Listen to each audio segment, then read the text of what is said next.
മുനമ്പം ഭൂമി പ്രശ്നം വഖഫുമായി ബന്ധപ്പെട്ട് വലിയ ചർച്ചകൾ കോലാഹലങ്ങളൊക്കെ ഇപ്പോഴും അവസാനിച്ചിട്ടില്ല. ഇതിൻ്റെയൊക്കെ മുൻനിരയിൽ നിന്നത് ഫാദർ ജോഷി മയ്യാറ്റിൽ അച്ഛനായിരുന്നു. അപ്പോൾ അച്ഛൻ ഇന്ന് വീണ്ടും ABC പ്രേക്ഷകർക്ക് മുന്നിൽ അതിഥിയായി എത്തിയിട്ടുണ്ട്. ചില നിർണായക വിവരങ്ങൾ വെളിപ്പെടുത്താൻ വേണ്ടി തന്നെയാണ്. സ്വാഗതം ഫാദർ. ഇപ്പോൾ മൈനറായ ഒരു കുട്ടിയുടെ കാര്യം അച്ഛൻ തന്നെ സൂചിപ്പിക്കുന്നു. അതുപോലെ തന്നെ ഈ ഭൂമിയിൽ തിരുക്കൊച്ചി സംസ്ഥാനങ്ങളുടെ ഭാഗമായി കിടക്കുന്ന സ്ഥലമാണ്. അപ്പോൾ എവിടെയൊക്കെയോ കുറേ അട്ടിമറികൾ നടന്നു. എന്താണ് സംഭവിച്ചതെന്ന് പറയാമോ? ഇത് കൂടുതൽ വായിച്ചും പഠിച്ചും മുന്നോട്ട് പോകുമ്പോൾ മൊത്തം തരികിട പരിപാടിയാണെന്നാണ് നമുക്ക് മനസ്സിലാവുന്നത്. തിരുവനന്തപുരത്തെ ശ്രീ സ്റ്റാലിൻ ദേവൻ സാറ് നമ്മുടെ സെക്രട്ടേറിയറ്റിൽ 16 വർഷത്തോളം അണ്ടർ സെക്രട്ടറിയായി ജോലി ചെയ്തിരുന്ന സാറ്, അതിനു മുമ്പ് എയർഫോഴ്സിൽ ഉദ്യോഗസ്ഥനായിരുന്ന അദ്ദേഹമാണ് ഈ ഒരു വസ്തുത പുറത്തു കൊണ്ടുവന്നത്. അതായത് 1947 ഒരു ഭാഗാധാരം, പോർഷൻ വെച്ച് വിഹിതം വെച്ച് കൊടുക്കുന്ന അങ്ങനൊരു ആധാരം അദ്ദേഹം സംഘടിപ്പിച്ചു. അത് മുഴുവൻ വായിച്ചു. 48 സിദ്ദിഖ് സേട്ടുവിന് ലഭിച്ച തീരാധാരം, ഈ 2 ആധാരങ്ങളും വായിച്ച് പഠിച്ച് സൂക്ഷ്മമായി പഠിച്ച് സ്റ്റാലിൻ ദേവൻ സാറ് വളരെ കണ്ണു തുറപ്പിക്കുന്ന ഒരു ഗ്രൗണ്ട് ബ്രേക്കിംഗ് ഫൈൻഡിങ് എന്ന് വേണമെങ്കിൽ പറയാം. അദ്ദേഹം അത് കൊണ്ടുവന്നു. അതായത് 1945 മൂസ സേട്ട്, അതായത് അബ്ദുൾ സത്താർ സേട്ടിൻ്റെ മകൻ്റെ മകനായ മൂസ സേട്ട് തൻ്റെ മകൾ ആമിനയ്ക്ക് 5 വയസ്സ് ഉള്ളപ്പോൾ 1945 മരണപ്പെടുന്നു. ഈ കുട്ടി മാത്രമേ ഉള്ളൂ. അപ്പോൾ ഈ കുട്ടിയുടെ കെയർ ടേക്കറായിട്ട്, അതുപോലെ ഈ സ്വത്തുക്കളുടെ റിസീവറായിട്ടൊക്കെ ഒരാളെ ആദ്യം വച്ചു. പക്ഷേ അയാൾ പിന്നീട് പറ്റാത്ത അവസ്ഥ വന്നപ്പോൾ അയാളെ മാറ്റി രണ്ടാമതായി കോടതി വച്ച റിസീവറുടെ പേരാണ് സിദ്ദിഖ് സേട്ടു. അത് റിസീവറായിരുന്നു സിദ്ദിഖ് സേട്ട്.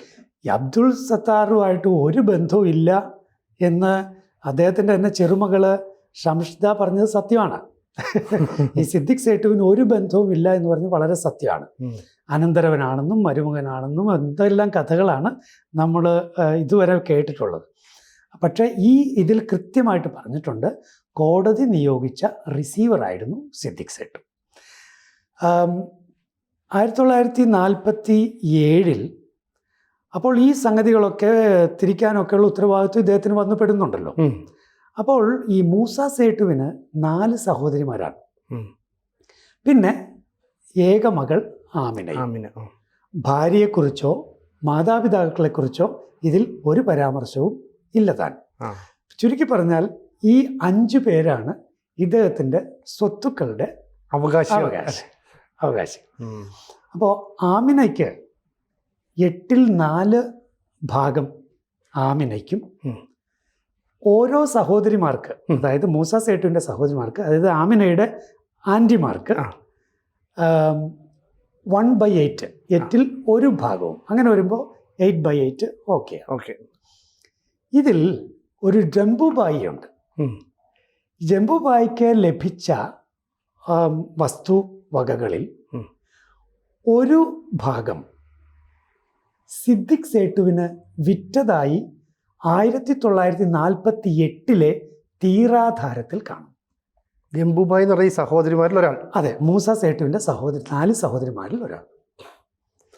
അപ്പോൾ രസകരമായ കാര്യം എന്താണെന്ന് വെച്ചാൽ, റിസീവറായി വന്നയാൾക്ക് ഈ കിട്ടിയ ആൾ വിൽക്കുന്നു. അത് വിൽക്കുമ്പോഴും ഈ 404 ഏക്കർ സ്ഥലത്തിന് അന്ന് 5000 രൂപയാണ് വില. 5000 രൂപ കൊടുത്ത് 404 ഏക്കർ വാങ്ങി സിദ്ദിഖ് സേട്ടു സ്വന്തമാക്കി എന്നാണ് തീരാധാരത്തിൽ കാണുന്നത്. ഇനി ഈ തീരാധാരവും ഈ ഭാഗാധാരവും ഒക്കെ എത്രമാത്രം സത്യമാണെന്നുള്ളത് വേറൊരു ചോദ്യം കിടപ്പുണ്ട് കേട്ടോ. കാരണം ഇതിലൂടെ എല്ലാം കടന്നു പോകുമ്പോൾ ശരിക്ക് ഒരു മാനിപ്പുലേഷൻ കാര്യമായിട്ട് നടന്നൊരു ഏരിയ ആയിട്ട് തന്നെയാണ് നമ്മൾ മനസ്സിലാക്കുന്നത്.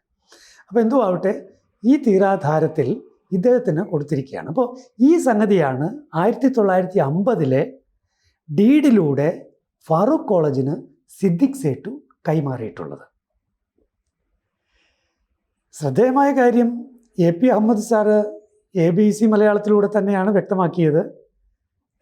തിരിഞ്ഞു നോക്കുമ്പോൾ പ്രൊഫസർ കെ എ ജലീൽ സാറിൻ്റെ ആത്മകഥ, അതിൽ 18-ാം അധ്യായത്തിൽ 109-ാം പേജിൽ കൃത്യമായിട്ട് എഴുതി വച്ചിരിക്കുകയാണ്, 1 ലക്ഷം ഉറുപ്പിക വില നിശ്ചയിച്ചായിരുന്നു സിദ്ദിഖ് സേട്ടു ഫാറൂഖ് കോളേജിന് ഈ ഭൂമി നൽകിയത്.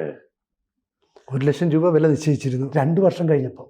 അതായത് 5000 രൂപയ്ക്ക് വാങ്ങി ജംബുബായിയുടെ കയ്യിൽ നിന്ന് വാങ്ങിയത്രേ. അതെ. 2 വർഷം കഴിഞ്ഞപ്പോൾ ഫാറൂഖ് കോളേജിന് 1 ലക്ഷം രൂപ വില നിശ്ചയിച്ചായിരുന്നു അതേ സ്ഥലം കൈമാറിയത്.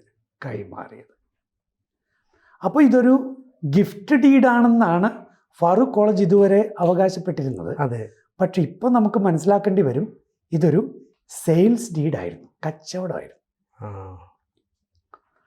അപ്പോൾ ഇതിൻ്റെ പിന്നിൽ എത്രയോ കുറേ കഥകളുണ്ട്, ഇതൊന്നും മനസ്സിലാവുന്നില്ല നമുക്ക്. അതിന് ഇത്രയും നാൾ പറഞ്ഞുകൊണ്ടിരുന്നത് മുഴുവൻ തെറ്റിപ്പോയല്ലോ. ഇവിടെ കച്ചവടമായിരുന്നു എന്ന് പറയുമ്പോൾ മറ്റേത് വക്കഫായിരുന്നു, ഒക്കെ തെറ്റിയില്ലേ? എല്ലാം തെറ്റാണ്.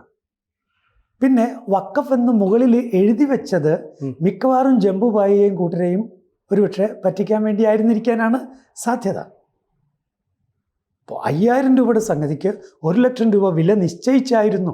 വില നിശ്ചയിച്ചായിരുന്നു എന്ന് പറഞ്ഞാൽ വില വാങ്ങിച്ചായിരുന്നു എന്ന് അർത്ഥം വരും. അതെ, കച്ചവടമായിരുന്നു. അല്ലാതെ വില നിശ്ചയിച്ചെന്ന് പറഞ്ഞാൽ പിന്നെ എന്താ അർത്ഥം? അതെ, ചിലർ അങ്ങനെ പറയുന്നുണ്ട് ഇപ്പോഴേ.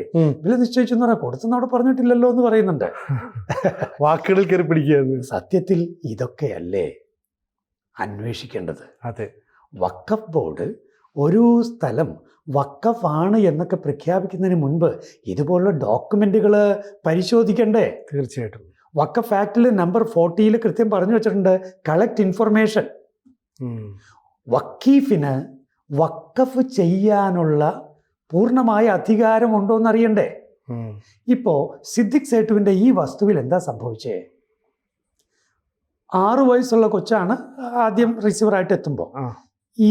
ഇത് ഫാറൂഖ് കോളേജിന് കൊടുക്കുമ്പോൾ കൊച്ചിന് 10 വയസ്സ്. ഈ കുട്ടിയുടെയും കൂടി അവകാശത്തിൽ പെട്ടാണല്ലോ ഈ ഭാഗാധാരവും കാര്യങ്ങളൊക്കെ. ഈ കുട്ടിക്ക് പ്രായപൂർത്തിയാകുന്നു 16 വയസ്സാകുമ്പോൾ. അന്നത്തെ നിയമം അനുസരിച്ച് 16 വയസ്സാകുമ്പോൾ പ്രായപൂർത്തിയാകുന്നു. അപ്പോൾ നിയമപരമായൊരു അവകാശം കുട്ടിക്കുണ്ട്. തനിക്ക് ലഭിച്ച കാര്യങ്ങളിൽ തൃപ്തിയില്ല എങ്കിൽ കുട്ടിക്ക് കോടതിയെ സമീപിക്കാം. അതൊരു ഗൗരവമുള്ള കാര്യമായിരുന്നില്ലേ? അപ്പോൾ കോടതിയെ സമീപിച്ച് ഈ പ്രോപ്പർട്ടി വേണമെങ്കിൽ കുട്ടിക്ക് തിരികെ തനിക്ക് കിട്ടണമെന്നോ അല്ലെങ്കിൽ അതിൽ ഇത്ര പോർഷൻ കിട്ടണമെന്നോ കുട്ടിക്ക് അവകാശപ്പെടാമല്ലോ. ആ അവകാശം നിലനിൽക്കെയാണ്, അതായത് ഇനി ഒരു 6 വർഷവും കൂടി കഴിഞ്ഞാൽ ഈ ക്ലെയിം കുട്ടിക്ക് ചെയ്യാമെന്ന അവകാശം നിലനിൽക്കെയാണ് സിദ്ദിഖ് സേട്ടു ഇത് വഖഫ് ചെയ്തു എന്ന് ഇവർ പറയുന്നത്. അതെങ്ങനെ പറ്റും? ഗിഫ്റ്റ് ഡീഡാണെങ്കിൽ കുഴപ്പമില്ലെന്ന് സ്റ്റാലിൻ ദേവൻ സാറും പറയുന്നുണ്ട്, എനിക്കും ബോധ്യമുണ്ട്. ഗിഫ്റ്റ് ഡീഡാണെങ്കിൽ അതും കൂടി കക്ഷി ചേർത്ത് കഴിഞ്ഞാൽ അവരുടെ കയ്യിൽ നിന്ന് വേണമെങ്കിൽ തിരിച്ചു പിടിക്കുക, എന്തെങ്കിലുമൊക്കെ ആവാം. സെയിൽസ് ഡീഡാണെങ്കിലും അതുപോലെ തന്നെ. പക്ഷെ വഖഫ് ഡീഡാണെങ്കിൽ എന്ത് ചെയ്യും? പറ്റില്ല. തിരിച്ചു പിടിക്കാൻ പറ്റുമോ? പറ്റില്ല. അതുകൊണ്ട് തിരിച്ചു പിടിക്കാൻ പറ്റാത്ത രീതിയിലുള്ള ഒന്നാണ് വഖഫ് ഡീഡെങ്കിൽ അത് വഖഫ് ചെയ്യുന്ന വസ്തു അതുപോലെ ഇൻറ്റഗ്രൽ ആയിരിക്കണം. അതിന് വേറെ ക്ലെയിംസ്, കാര്യങ്ങൾ, ലീഗലായിട്ടുള്ള പ്രശ്നങ്ങൾ ഒന്നും ഉണ്ടാകാൻ പാടില്ല. അതുകൊണ്ട് ശ്രീ സ്റ്റാലിൻ ദേവൻ സാറ് നടത്തിയിരിക്കുന്ന കണ്ടുപിടുത്തം അത് വളരെ വലിയ ഇഫക്റ്റ് ഉള്ളതാണ്. തീർച്ചയായിട്ടും ഇതൊന്നും കോടതിയുടെ മുമ്പിൽ കോടതിക്ക് പരിഗണിക്കാതിരിക്കാൻ ആവില്ല. അത്രയ്ക്ക് ശക്തമായ തെളിവുകളാണ് ഓരോ ദിവസവും പുതുതായിട്ട് വന്നുകൊണ്ടിരിക്കുന്നത്. രേഖകൾ പഠിച്ചാൽ, ശരിക്കും അന്വേഷിച്ച് പോയാൽ, ഇത് സ്വന്തം വ്യക്തി താല്പര്യങ്ങളെ സംരക്ഷിക്കാൻ വേണ്ടി ചെയ്ത പരിപാടികളാണ് ഇപ്പോൾ കാണുന്നതൊക്കെ. പക്ഷെ ഒന്ന് ശരിക്കും നമ്മളൊന്ന് അന്വേഷിച്ചും മനസ്സോടുകൂടി ഒന്ന് ഇറങ്ങിയാലും കൃത്യം കാര്യങ്ങൾ പുറത്തു വരും. ഈ രേഖകളിൽ വഖഫ് ഉണ്ടായി എന്നുള്ള ഒറ്റ കാരണം പറഞ്ഞാണ് ഇപ്പോൾ അവകാശവാദം ഉന്നയിക്കുന്നത്. അതും കുഴപ്പമെന്താ? വഖഫ് ആക്ടിലെ നമ്പർ 40 വിശ്വസിക്കാൻ കാരണമുണ്ടെങ്കിൽ, അതാണ് ഒരു ഭൂമി വഖഫാണെന്ന് വിശ്വസിക്കാൻ വഖഫ് ബോർഡിന് കാരണമുണ്ടെങ്കിൽ. വഖഫ് ബോർഡിന് കാരണം എന്താ കാരണം? വഖഫ് ആധാരം എന്ന് ടൈറ്റിലിൽ എഴുതി വെച്ചിട്ടുണ്ട്. വഖഫായി നൽകുന്നുവെന്ന് വേറൊരിടത്തുണ്ട്. ഇത് തന്നെ വിശ്വസിക്കാൻ കാരണമായില്ലേ? അതെ. ഇനി മറ്റേത് കൂടുതൽ പഠിക്കണം എന്നുള്ളത് അത് കാരണം ഞങ്ങൾക്ക് വിശ്വസിക്കാൻ ഇതൊക്കെ മതിയില്ലേ? എന്തൊരു സില്ലിയാണ്, എന്തൊരു സില്ലിയായ രീതിയിലാണ് കാര്യങ്ങൾ കൈകാര്യം ചെയ്തത്. ഈ വഖഫ് ബോർഡിൻ്റെ എൻ്റെ കയ്യിൽ ഈ ഇരിക്കുന്നത് 2019 വഖഫ് ബോർഡ് ഈ വഖഫ് രജിസ്ട്രിയിലേക്ക് ഇതെല്ലാം എഴുതിയെടുക്കുന്നതിനോട് ഈ ഭൂമി 2019 സംഭവിക്കുന്നത്. അതെ. 2009 ഇത് വഖഫാണെന്ന് ഓർഡർ ഇട്ടു, 2019 രജിസ്റ്ററിലേക്ക് എഴുതി ചേർത്തു. ആ 2019 രജിസ്റ്ററിലേക്ക് എഴുതി ചേർക്കുന്നതിനുള്ള ഓർഡറാണിത്. ഇതിൽ വളരെ രസകരമായൊരു സ്റ്റേറ്റ്മെൻ്റ് ഉണ്ട്, ഞാൻ വായിക്കാം. അപ്പോൾ ഈ ഫാറൂഖ് കോളേജ് നടത്തിയ ഇവരുടെ അന്വേഷണത്തിൽ ഫാറൂഖ് കോളേജ് മുന്നോട്ട് വെച്ച വാദഗതികൾ ഇവിടെ പറയുകയാണ്. അപ്പോൾ ഫാറൂഖ് കോളേജ് പറഞ്ഞു, ഇത് വഖഫ് പ്രോപ്പർട്ടി അല്ല, ഞങ്ങളുടേത് വഖഫ് ഡീഡ് അല്ല. പിന്നെ പറഞ്ഞു ഇതിൽ 300ഓളം ഏക്കർ കടലെടുത്ത് പോയതാണ്. ഇതൊക്കെ ഫാറൂഖ് കോളേജ് പറഞ്ഞു. അപ്പോൾ വഖഫ് ബോർഡ് ഇതിനെ ഗണ്ണിക്കുകയാണ്. എങ്ങനെയാണെന്നറിയാവോ?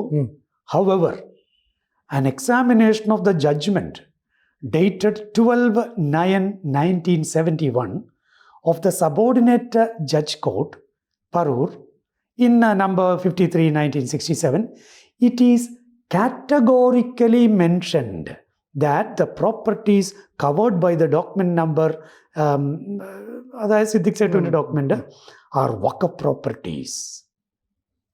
Categorically mentioned. ഒരു വഖഫ് ബോർഡിൻ്റെ സ്റ്റേറ്റ്മെൻറ്റാണിത്.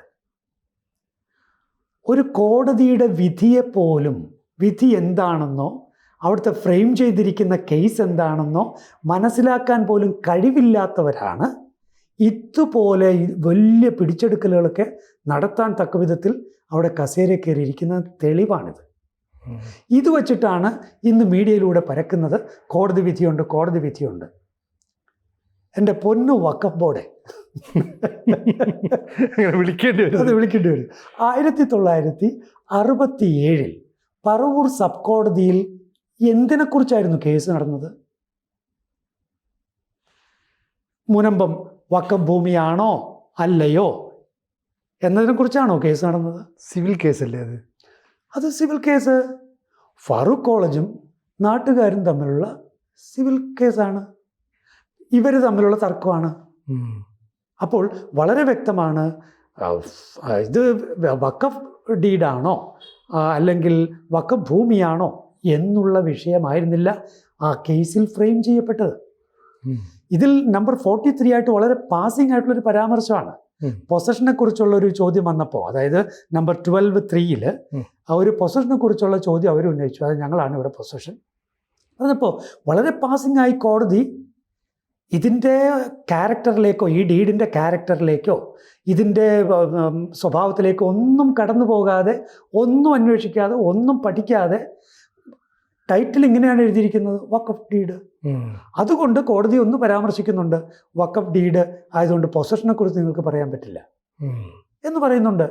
അതിന് കാറ്റഗോറിക്കലി, ഇതാണ് ഇവിടെ എഴുതി വെച്ചിരിക്കുന്നത് കേട്ടോ, it is categorically mention that properties covered by the document are വഖഫ് പ്രോപ്പർട്ടീസ്. എന്തൊരബദ്ധമാണ്!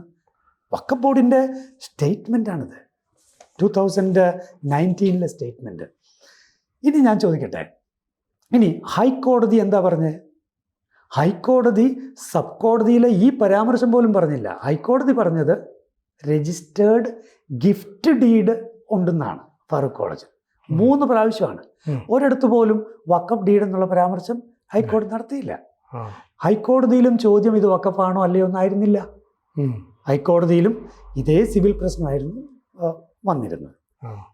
ഇപ്പോൾ ഈ 10-ാം തീയതി മിനിയാന്ന് ഹൈക്കോടതി ഒരു സ്റ്റേറ്റ്മെൻറ്റ് ജോസഫ് ബെന്നി കൊടുത്ത ഒരു കേസിലെ ഒരു വിധി പറഞ്ഞല്ലോ, പരാമർശം പറഞ്ഞു. വിധി ഈ ദിവസങ്ങളിൽ റിട്ടേൺ ആയിട്ട് വരും. എന്താ പറഞ്ഞേ? നിങ്ങൾക്ക് ഈ പ്രശ്നവുമായി, അതായത് ഇത് വഖഫ് അല്ല എന്നുള്ള ആ പ്രശ്നമുണ്ട്, വഖഫാണോ വഖഫ്, ഈ പ്രശ്നവുമായി നിങ്ങൾ സിവിൽ കോടതിയെ സമീപിക്കുന്നാണ് പറഞ്ഞേക്കുന്നത്. അപ്പോൾ വഖഫിനെ അല്ല അവിടെ കോടതിയിൽ ഇങ്ങനെ ഒരു വിധി ഉണ്ടെങ്കിൽ പിന്നെ കോടതി അത് പറയില്ലേ? അതെ അതെ അതെ. ഈ ഇങ്ങനൊരു കാറ്റഗോറിക്കലി സ്റ്റേറ്റഡ് ഇങ്ങനെ കാറ്റഗോറിക്കലി സ്റ്റേറ്റഡ് ആണെങ്കിൽ ഹൈക്കോടതി വ്യക്തമായിട്ട് പറയില്ല, ഇത് ഓൾറെഡി ഡിസൈഡ് ചെയ്ത കാര്യമാണല്ലോ, പിന്നെ നിങ്ങൾ എന്തിനാണ് ഇതുമായിട്ട് വന്നിരിക്കുന്നതെന്നല്ലേ പറയണ്ടേ? അതെ അതെ അല്ലേ? അതെ. അപ്പോൾ ഇത് കള്ളപ്രചാരണം നടത്തിക്കൊണ്ടിരിക്കുകയാണ്. അത് ഇപ്പോൾ മുസ്ലിം ലീഗും വന്ന് വീണു. ഇന്നലെ മുസ്ലിം ലീഗിൻ്റെ യോഗത്തിൽ ഇന്നത്തെ പത്രത്തിൽ വായിച്ചാൽ മനസ്സിലാവും, കോടതികൾ പല പ്രാവശ്യം ഇത് പറഞ്ഞിട്ടുണ്ടെന്ന് പറഞ്ഞിട്ട്. അതാണ് സ്റ്റേറ്റ്മെന്റ് അല്ലേ? ഈ വഖഫ് ബോർഡാണ് ഇവരൊക്കെ പറ്റിച്ചതെന്ന്. ഈ വഖഫ് ബോർഡിൻ്റെ ഈ സ്റ്റേറ്റ്മെൻറ്റിലൂടെയാണ് ഇങ്ങനെയുള്ള അബദ്ധങ്ങളിലേക്ക് മുസ്ലിം ലീഗ് പോലും ഇപ്പം ചെന്ന് ചാടിയിരിക്കുന്നത്. അപ്പോൾ ഈ മുസ്ലിം ലീഗിൻ്റെ പ്രതിനിധി ആയിരുന്നല്ലോ ഈ വഖഫ് ബോർഡിൽ അന്നുണ്ടായിരുന്നത്, ഈ തൊട്ട് മുമ്പ് അന്വേഷിക്കാൻ. അപ്പോൾ അവർക്കതിനെ ന്യായീകരിച്ചേ പറ്റൂ എന്നുള്ളത് കൊണ്ടാണ് ഈ രീതിയിൽ. കാരണം നേരത്തെ KM ഷാജി, ET മുഹമ്മദ് ബഷീറൊക്കെ വളരെ കൃത്യമായിട്ട് ഇത് വഖഫ് ഭൂമിയാണെന്ന രീതിയിൽ തന്നെ നിലപാടെടുക്കുന്നു. എന്നാൽ മറുവശത്ത് കുഞ്ഞാലിക്കുട്ടിയും തങ്ങളുമൊക്കെ, പാണക്കാട് തങ്ങളുമൊക്കെ ഒരു അഴകുഴമ്പൻ നയം സ്വീകരിക്കുന്നു. ഒരു വ്യത്യാസം അവിടെ കാണുന്നില്ലേ? ഇതൊരു എഴുതി തയ്യാറാക്കപ്പെട്ട തിരക്കഥയുടെ ഭാഗമാണ്. മുനമ്പം വഖഫ് ഭൂമിയല്ല എന്ന നിലപാട് ആർക്കാണുള്ളത്? അത് ന്യൂനപക്ഷ വകുപ്പ് മന്ത്രി ശ്രീ അബ്ദുറഹ്മാനാണുള്ളത്. അതുകൊണ്ട് തന്നെ CPM നയിക്കുന്ന സർക്കാരിനും അതേ നിലപാടാണ്. ഞാൻ ഒരു മാസം മുമ്പ് ABC-യിൽ തന്നെ നടന്ന ആ ഇൻ്റർവ്യൂവിൽ കൃത്യമായി പറഞ്ഞിരുന്നു. അതൊന്നും കൂടി കേട്ട് നോക്കുക. അതെ, കൃത്യമായി പറഞ്ഞിരുന്നു മന്ത്രിയുടെ നിലപാട്, മന്ത്രിയുടെ എടുത്ത കാര്യങ്ങൾ. എന്നിട്ട് ഞാൻ അവിടെ കൃത്യമായിട്ട് സൂചിപ്പിച്ചിരുന്ന ഒരു കാര്യം, അതായത് പ്രതിപക്ഷ നേതാവ് ശ്രീ VD സതീശനെ മുസ്ലിം ലീഗ് ചതിച്ചു എന്ന് ഞാൻ അന്ന് കൃത്യമായി പറഞ്ഞിരുന്നു. ഇവരോടെല്ലാം സംസാരിച്ചതിന് ശേഷമാണ് ശ്രീ VD സതീശൻ പബ്ലിക്കായിട്ട് പല പ്രാവശ്യം ആവർത്തിച്ച് പറഞ്ഞത് ഇത് വഖഫല്ല എന്ന്. മുസ്ലിം ലീഗിനും മുസ്ലിം പ്രസ്ഥാനങ്ങൾക്കും ഒക്കെ അവർക്ക് അഭിപ്രായമുണ്ട്, ഇത് വഖഫല്ല. അവസാനം കുഞ്ഞാലിക്കുട്ടി വഖഫല്ലെന്ന് പറഞ്ഞോ? ഇല്ല. തങ്ങൾ വഖഫല്ലെന്ന് പറഞ്ഞോ? ഇല്ല. പ്രസ്ഥാനങ്ങൾ പറഞ്ഞോ? പബ്ലിക്കായിട്ട് പറഞ്ഞോ? ഇല്ല. പക്ഷേ ഇവരെല്ലാം രഹസ്യമായി VD സതീശനോട് മാത്രമല്ല, ഭൂസംരക്ഷണ സമിതി ഉൾപ്പെടെയുള്ള ലത്തീൻ സഭാ നേതൃത്വം ഉൾപ്പെടെയുള്ള KCBCയുടെ നേതൃത്വം ഉൾപ്പെടെയുള്ള വേദികളിൽ ഇവർ കൃത്യമായി പറഞ്ഞിട്ടുണ്ട് ഇത് വഖഫ് അല്ല എന്ന്, രഹസ്യമായി. അതുകൊണ്ടാണ് ഞാൻ അന്ന് ലത്തീൻ സഭാ നേതാക്കളായ KLCAയുടെ പ്രസിഡൻറ്റും അവരെല്ലാം പറയുന്നുണ്ട് വഖഫ് അല്ല എന്ന് പറഞ്ഞപ്പോൾ, KCBCയുടെ ഡെപ്യൂട്ടി സെക്രട്ടറി അത് തന്നെ പറഞ്ഞപ്പോൾ അവരെല്ലാം പറയുന്നുണ്ട് വഖഫ് അല്ല എന്ന്. എന്തിന് വരാപ്പുഴയുടെ സഹായമെത്രാനും അവരെല്ലാം പറയുന്നുണ്ട് വഖഫ് അല്ല എന്ന് പറഞ്ഞപ്പോൾ ഞാൻ വളരെ ശക്തമായൊരു കുറിപ്പായിട്ട് മുന്നോട്ട് വന്നു. ഇത് പറയാൻ നിങ്ങളാരാണ്? അവർ പറയട്ടെ. വഖഫ് അല്ല എന്ന് പബ്ലിക്കായി അവർ പറയട്ടെ എന്ന് ഏതാണ്ട് 1.5 മാസം മുൻപ് ഞാൻ പറഞ്ഞിരുന്നു. കാരണം ഈ ചതി നടക്കുമെന്ന് എനിക്ക് നന്നായി അറിയാൻ പറ്റും. അതുകൊണ്ടാണ് ഞാൻ പറഞ്ഞത്, അന്ന് 1 മാസം മുൻപ് ഞാൻ പറഞ്ഞത്, VD സതീശൻ്റെ കൈവിട്ട് കുഞ്ഞാലിക്കുട്ടിയും കൂട്ടരും അബ്ദുറഹ്മാൻ്റെ കൈപിടിച്ചു. തങ്ങൾക്ക് എന്താണ് ഗുണം അത് നോക്കിയേ ഇവർ നീങ്ങിയുള്ളൂ എന്നതാണ്. പിന്നെ പ്രശ്നം രമ്യമായി പരിഹരിക്കണം. ഇതാണോ ഇടപെടൽ? പ്രശ്നത്തിൽ പൊടിയിടാനാണോ ഇപ്പോൾ ഇടപെടൽ നടത്തുന്നത്? ഉറപ്പ് എന്ന് മാത്രമല്ല, ഇടക്കാല തിരഞ്ഞെടുപ്പ്. സത്യത്തിൽ 16 മെത്രാന്മാർ സ്വാഭാവികമായിട്ടും വർഷത്തിൽ 2 പ്രാവശ്യമുള്ള സമ്മേളനമാണ്. 2 പ്രാവശ്യമുള്ള സമ്മേളനം. അതിൽ ഈ ഡിസംബർ മാസത്തിലെ സമ്മേളനത്തിന് അവർ ഒന്നിച്ചു കൂടിയ സമയത്ത് ഇവരാണ് അങ്ങോട്ട് ചോദിച്ചു ചെന്നത്. സത്യത്തിൽ അവർ ഞങ്ങളുടെ മെത്രാന്മാരെ വിഡ്ഢികളാക്കുകയായിരുന്നില്ലേ? ഒന്ന് ആലോചിച്ച് നോക്കി. എന്നിട്ട് പ്രസ്ഥാനം പറയാണ്, അവർ കുടിയൊഴിപ്പിക്കപ്പെടുമെന്നതായിരുന്നു മെത്രാന്മാരുടെ ആശങ്ക. അത് പരിഹരിച്ചു. ഞങ്ങളതൊന്നും ചെയ്യില്ല, ഞങ്ങളതിന് തയ്യാറില്ല, ഞങ്ങൾ അതിനെതിരാണെന്ന് പറഞ്ഞപ്പോൾ അവർക്ക് സന്തോഷമായി എന്നാണ് തങ്ങൾ പ്രസ്താവന നടത്തിയത്. അതെ. എന്താ ഞങ്ങളുടെ മെത്രാന്മാർ ഇത്ര മണ്ടന്മാരാണോ? മുനമ്പത്തെ ജനത്തിൻ്റെ പ്രശ്നം കുടിയൊഴിപ്പിക്കും എന്നുള്ളതാണോ പ്രശ്നം? അല്ല. എത്ര കൃത്യമായിട്ടാണ് കോട്ടപ്പുറം രൂപതയുടെ മെത്രാൻ അഭിമന്യ അംബ്രോസ് പിതാവ് ഈ വിഷയം തുടങ്ങിയപ്പോൾ തന്നെ കൃത്യമായി ഒരു സർക്കുലർ ഇറക്കിയിട്ടുള്ളത്. അതിൽ എത്ര കൃത്യമായിട്ടാണ് എഴുതി വച്ചിരിക്കുന്നത്. മുനമ്പത്തെ ജനത്തിൻ്റെ, ക്രിസ്ത്യാനികളുടെ എന്ന് മാത്രമല്ല, മുനമ്പത്തെ ജനത്തിൻ്റെ റവന്യൂ അവകാശങ്ങൾ സത്വരമായി പുനഃസ്ഥാപിക്കപ്പെടണം. അന്നും ഇന്നും സഭയുടെയും മെത്രാന്മാരുടെയും ഭൂസംരക്ഷണ സമിതിയുടെയും ആവശ്യം ഒന്നേയുള്ളൂ, കുടിയൊഴിപ്പിക്കരുതെന്നല്ല. കുടിയൊഴിപ്പിക്കരുതെന്നോ ഇന്നത്തെ കാലത്തോ? നിങ്ങൾ ഞങ്ങളെ വിഡ്ഢികളാക്കുകയാണോ? കുടിയൊഴിപ്പിക്കുകയില്ല എന്ന് ഇന്നത്തെ കാലത്ത് ആര് പറയും? ഒന്ന് വന്ന് നോക്ക്, വിവരം അറിയും. നിങ്ങളൊന്ന് കുടിയൊഴിപ്പിക്കാൻ വന്ന് നോക്ക്, അപ്പോൾ വിവരം അറിയുന്നേ. കുടിയൊഴിപ്പിക്കുകയില്ല എന്നത്രേ. റവന്യൂ അവകാശങ്ങൾ സത്വരമായി പുനഃസ്ഥാപിക്കുക എന്നുള്ളതാണ്. അവർക്ക് ആരുടെ ഔദാര്യം വേണ്ടെന്നേ? മുനമ്പങ്കാർക്ക് ആരുടെ ഔദാര്യം വേണ്ടേ? സ്വന്തമായി കാശ് കൊടുത്ത്, നിങ്ങൾ ഓർക്കുന്നുണ്ടോ, കുറച്ചു നാൾ മുൻപ് KCBC പ്രസിഡന്റ് അഭിമന്യ ക്ലിമ്മീസ് പിതാവ്, കർദിനാൾ ക്ലിമ്മീസ് പിതാവ് അവിടെ സമര പന്തലിൽ ചെന്നിട്ട് സംസാരിച്ചു കഴിഞ്ഞപ്പോൾ പത്രക്കാർ അദ്ദേഹത്തോട് ചോദിച്ചു, ഇനിയിപ്പോൾ എന്താ ചെയ്യുക? അപ്പോൾ പിതാവ് പറഞ്ഞു, ഇവിടെ ഒരു സർക്കാരുണ്ടല്ലോ, സർക്കാരിന് ഇതിലൊന്നും ചെയ്യാനില്ലേ? എന്താണ് ആ ചോദ്യത്തിൻ്റെ അർത്ഥം? ആ ഒറ്റ ചോദ്യത്തിലെല്ലാം ഉണ്ടെന്നേ. പിതാക്കന്മാർ വളരെ ചിന്തയോടുകൂടിയും വളരെ കൃത്യമായ വേർഡിങ്ങോടിയ കാര്യങ്ങൾ പറയുന്നേ. ഇവരെ പോലെ ഒരു സമയത്ത് മാറി ഒരു സമയത്ത് മാറി രാഷ്ട്രീയക്കാരല്ലല്ലോ പിതാക്കന്മാർ. പിതാക്കന്മാർ എഴുതി വച്ചിരിക്കുന്നത് നോക്കൂ, പറഞ്ഞിരിക്കുന്നത് നോക്കൂ, എല്ലാം വളരെ കൃത്യമായിട്ട് അവിടെ ഉണ്ട്. നിലപാടിൽ ഉറച്ചു നിൽക്കും. നിലപാടുകൾ വളരെ കൃത്യമാണ്. സർക്കാരിന് ഇതിലൊന്നും ചെയ്യാനില്ലേ? എന്താർത്ഥം? സർക്കാർ കൊടുത്ത രേഖകളുമായിട്ടാണ് അവരവിടെ ഉള്ളത്. സർക്കാരിൻ്റെ രേഖകൾ, റവന്യൂ രേഖകൾ കയ്യിലിരിക്കെ ഈ രേഖകൾക്ക് ഒരു വിലയുമില്ലേ? വഖഫ് ബോർഡ് കയറി വന്നിട്ട് ഒരൊറ്റ പിടുത്തം ഒരു കൊള്ളസംഘത്തെ പോലെ പെരുമാറുമ്പോൾ സർക്കാരിനൊന്നും ചെയ്യാനില്ലേ എന്നാണ് അന്ന് ചോദിച്ചത്. അതുകൊണ്ട് ഇതുപോലുള്ള ഗിമ്മിക്സ്, ഈ രാഷ്ട്രീയക്കാരുടെ ഈ ഗിമ്മിക്സ് ഉണ്ടല്ലോ, സത്യത്തിൽ അത് കണ്ട് മടുത്തു. പൊതുജനം ഇതെല്ലാം കണ്ട് ഒരു ഒരു ഒരു ഒരു അറപ്പാണ് തോന്നുന്നത്. ഇത്തരത്തിലുള്ള എന്തൊരു രാഷ്ട്രീയമാണിത്? അപ്പോൾ ഈ പൗരോഹിത്യ സമൂഹം അവിടെ ഒരു ചർച്ച ചെയ്തപ്പോൾ ഈ മുസ്ലിം ലീഗിൻ്റെ നേതാക്കൾ വരുന്നതിന് വലിയ ഇത്തരം ഒരു രാഷ്ട്രീയ അജണ്ട ഉണ്ടെന്നും പിറ്റേ ദിവസം മാധ്യമങ്ങൾ ഇങ്ങനെ വാർത്ത ഫാബ്രിക്കേറ്റ് ചെയ്യുമെന്നും എന്തുകൊണ്ട് തിരിച്ചറിയാൻ പറ്റിയില്ല? ഇവിടെ ഒരു കാര്യമുണ്ട്. കത്തോലിക്ക സഭ നോക്കൂ, കത്തോലിക്ക സഭ ഇതുവരെ എടുത്തിട്ടുള്ള എല്ലാ നിലപാടുകളും നോക്കൂ.